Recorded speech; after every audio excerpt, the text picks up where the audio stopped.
வணக்கம். சிலோன் தமிழின் பிரதான செய்திகள். முதலில் தலைப்புச் செய்திகள்.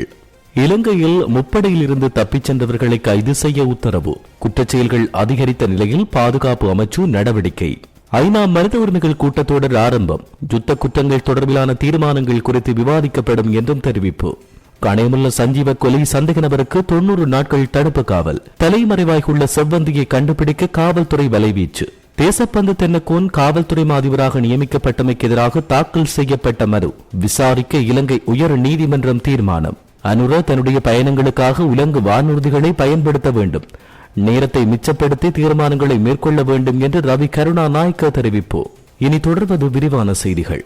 கணையமுள்ள சஞ்சீவ சுட்டுக் கொன்ற சம்பவம் தொடர்பில் தேடப்பட்டு வந்த பெண் சந்தேக நபரின் மேலும் பல புகைப்படங்களை காவல்துறையினர் வெளியிட்டுள்ளனர். கடந்த 19ஆம் தேதி புதுக்கடை 5ஆம் இலக்க நீதவான் நீதிமன்றத்துக்குள் ஒழுங்கமைக்கப்பட்ட குற்றக்கும்பலின் தலைவரான கணையமுள்ள சஞ்சீவ சுட்டுக் கொலை செய்யப்பட்டார். இந்த நிலையில் துப்பாக்கிச்சூடு நடத்தியவருக்கு உதவிய மற்றும் உடந்தையாக இருந்த சந்தேக நபரை அடையாளம் காண்பதற்கு பொதுமக்களின் உதவியை கோரி காவல்துறையினர் குறித்த புகைப்படங்களை வெளியிட்டுள்ளனர். அத்துடன் தகவல்களை வழங்குவோரின் ரகசியத்தன்மையை பாதுகாக்க நடவடிக்கை எடுப்பதாகவும் காவல்துறையினர் தெரிவித்தனர். புதுக்கடை நீதிமன்ற வளாகத்திற்குள் சட்டத்தரணியாக வந்த பெண் சந்தேக நபர் தப்பிச் செல்ல உதவியதாக கூறப்படும் 3 சந்தேக நபர்களையும் எதிர்வரும் 7ஆம் தேதி வரையில் விளக்கமறியலில் வைப்பதற்கு நீதிபதி உத்தரவு பிறப்பித்துள்ளார்.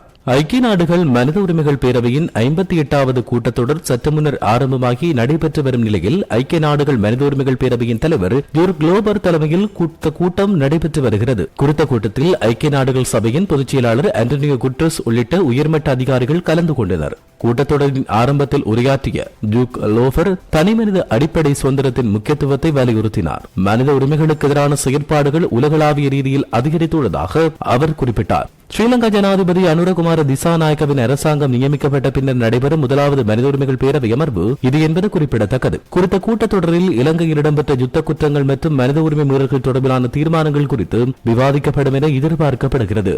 தேசப்பந்து தென்னக்கோன் காவல்துறை அதிபராக நியமிக்கப்பட்டமைக்கு எதிராக தாக்கல் செய்யப்பட்ட 9 மனுக்களை விசாரிக்க இலங்கை உயர்நீதிமன்றம் தீர்மானித்துள்ளது. இதன்படி தேசப்பந்து தென்னக்கோனின் நியமனம் அரசியலமைப்பை மீறுவதாக கூறப்படும் 9 அடிப்படை உரிமை மீறல் மனுக்களை உச்சநீதிமன்றத்தின் 5 அடங்கிய நீதிபதிகள் அமர்வு விசாரிக்க உள்ளது. இந்த மனுக்கள் மே 6, 7 மற்றும் 8ஆம் தேதிகளில் விசாரணைக்கு எடுத்துக் கொள்ளப்படும் என தெரிவிக்கப்பட்டுள்ளது.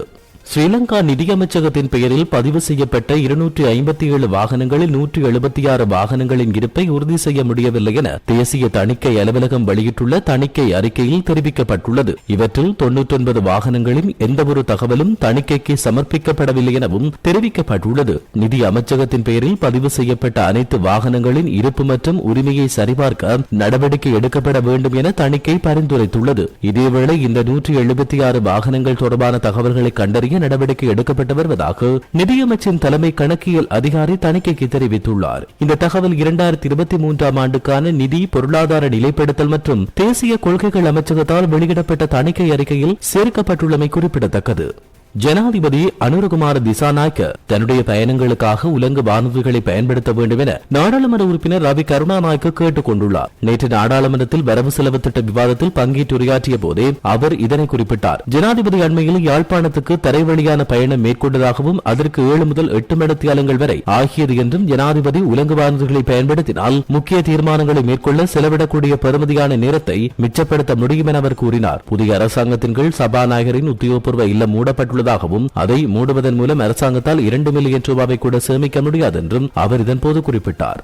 அண்மைய நாட்களில் போலீசார் மற்றும் சிறைச்சாலை அதிகாரிகளின் காவலில் இருந்த சந்தேக நபர்கள் கொல்லப்பட்ட சம்பவங்களால் சட்டத்தின் ஆட்சிக்கு பெரும் அச்சுறுத்தல் ஏற்பட்டுள்ளதாக இலங்கை சட்டத்தரணிகள் சங்கம் தெரிவித்துள்ளது. அறிக்கை ஒன்றை வெளியிட்டதன் மூலம் இலங்கை சட்டத்தரணிகள் சங்கம் இதனை குறிப்பிட்டுள்ளது. அண்மையில் புதுக்கடை நீதவான் நீதிமன்றத்துக்குள் சிறைச்சாலை அதிகாரிகளின் காவலில் இருந்தபோது சந்தேக நபர் சுட்டுக் கொல்லப்பட்டதோடு கடந்த 21ஆம் தேதி 2 சந்தேக நபர்கள் காவலில் இருந்தபோது காவல்துறையின் துப்பாக்கிச் சூட்டில் உயிரிழந்ததாகவும் சட்டத்தரணிகள் சங்கம் தெரிவித்துள்ளது. இவ்வாறான சம்பவங்களால் சட்ட அமைப்பு மீதான பொதுமக்களின் நம்பிக்கை சிதைவடையும் என்பதால் அவற்றை தடுப்பதற்கு காவல்துறையினர் மற்றும் சிறைச்சாலை அதிகாரிகள் மிகுந்த பொறுப்புடன் செயற்பட வேண்டும் என சட்டத்தரணிகள் சங்கம் வலியுறுத்தியுள்ளது.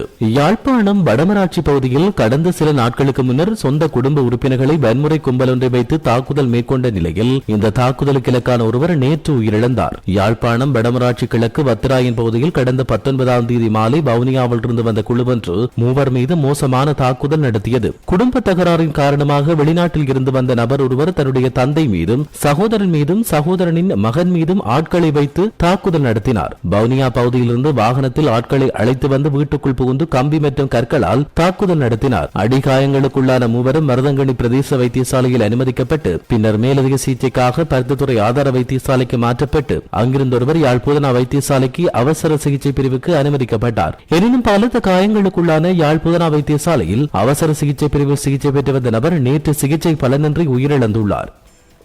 கிளிநொச்சியில் கஞ்சா பொதிகளை கடத்திய நபர் ஒருவர் கைது செய்யப்பட்டுள்ளார். வடமராட்சி பகுதியிலிருந்து கூலர் ரக வாகனத்தில் பெருமளவு கேரள கஞ்சா கடத்தப்படுவதாக ராணுவ புலனாய்வு பிரிவுக்கு அதிகாலை தகவல் கிடைக்கப்பெற்றது. இதையடுத்து மேற்கொள்ளப்பட்ட சோதனை நடவடிக்கையின் போது பரந்தன் பகுதியில் வைத்து குறித்த வாகனம் இடைமறிக்கப்பட்டு சோதனையிடப்பட்டது. இதன்போது 150க்கும் மேற்பட்ட கஞ்சா பொதிகள் கைப்பற்றப்பட்டதோடு சந்தேக நபர் கைது செய்யப்பட்டார். கைப்பற்றப்பட்ட 350 கிலோகிராமுக்கும் மேற்பட்ட கஞ்சா பொதிகள் கடத்தலுக்கு பயன்படுத்தப்பட்ட வாகனம் மற்றும் சந்தேக நபர் ஆகியோர் கிளிநொச்சி காவல்துறையிடம் ஒப்படைக்க வவுனியாவைச் சேர்ந்த 4 கடல் வழியாக தமிழ்நாட்டின் ராமேஸ்வரத்தை சென்றடைந்தனர். கணவன், மனைவி மற்றும் 2 பிள்ளைகளை இவ்வாறு ராமேஸ்வரத்தை சென்றடைந்துள்ளனர். குறித்த 4 இந்தியா கடலோர காவல்படை மீட்டு ராமேஸ்வரம் காவல்துறையிடம் ஒப்படைத்துள்ளனர். தனுஷ்கோடியில் உள்ள அரிச்சல்முனை அருகே படகொன்றில் இவர்கள் தரையிறங்கியுள்ளதாக தமிழக செய்திகள் தெரிவிக்கின்றன.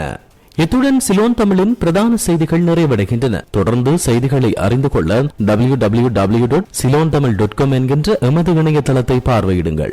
வணக்கம்.